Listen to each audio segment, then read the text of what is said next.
to your point, take a look at this Pro Football Focus. Joe Burrow on 10-plus yard throws over the past 2 weeks. He's got 17 completions, first in the NFL. 410 yards, first in the NFL. 5 passing touchdowns, first in the NFL. And also a passer rating of just under 151. That's second in the NFL. I guess, all that says is Joe Burrow's playing really well.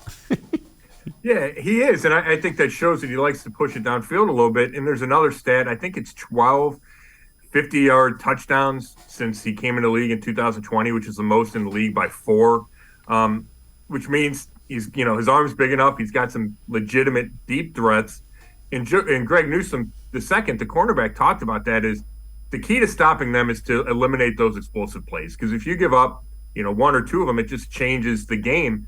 So it'll be interesting to see how aggressive the Browns are defensively, or do they play a big soft shell and, make Joe Mixon run it and make him complete stuff underneath, then hope you get a stop in the red zone, or do they play aggressive, go tight man, and then you're in danger of giving up a big play, but you don't have Jamar Chase, so maybe you think you can handle the 2 guys that they still have. Yeah, one of those guys, T. Higgins, big body, and my guess is that's kind of a Martin Emerson type of deal, because you need somebody who can physically match up with him, and Emerson is as close as the Browns probably have. Yeah, I'd agree with that. Now, the issue there is if you think Higgins is the best receiver, left, do you like your rookie on him, or do you think, hey, Greg Newsome, Greg Newsome isn't as big as Martin Emerson, but he's got some size to him. Because teams are picking on Emerson, and he hasn't played poorly, but he's given up some catches, which you'd expect from a rookie. So it will be interesting to see how they handle that. Do they go, one guy the whole game follows him? Do they pick sides? What do they do with Boyd? Because he plays so much in the slot, but if they only go with 2 wides, then he'd have to line up outside. So I'm really interested in that kind of chess match aspect of tonight's game.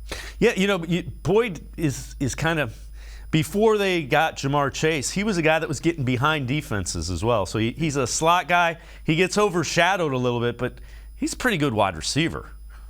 He's really good. Like, they have 3 big-time guys.